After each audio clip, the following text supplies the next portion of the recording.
আজকের রেসিপিটা সম্বন্ধে আলাদা করে কিছু বলার বা শেখানোর কিছু নেই। এটা এমন একটা রেসিপি যা ছোটোবেলায় স্কুলের টিফিন বক্সে পেলে মনটা যতটা আনন্দ হতো, এখনও চাকরিতে যাওয়ার সময় যেদিন টিফিন বক্সে এই টিফিনটা থাকে, আমার সাথে সাথে আমার কলিগরাও খুশি হয়ে যায়।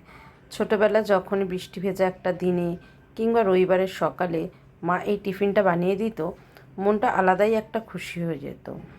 আজও এত বড় হয়ে গেছি, কিন্তু এই টিফিনটার প্রতি আলাদাই একটা লোভ রয়ে গেছে। এখনও যখনই আমি সময়ের সুযোগ পাই বা যখনই একঘেয়েমি খাওয়া থেকে বিরক্ত হয়ে যাই, চটজলদি আমি এটা বানিয়ে নিই। এটাকে কেউ সাদা চাউমিন, কেউ আলু চাউমিন, কেউ হলুদ চাউমিন, যে নামেই ডাকুক না কেন, এটার প্রতি ভালোবাসা কিন্তু আমাদের সবার একই রকম। যাক, তোমাদের সবার এই চাউমিনটা খেতে কেমন লাগে আমাকে নিশ্চয়ই জানিও।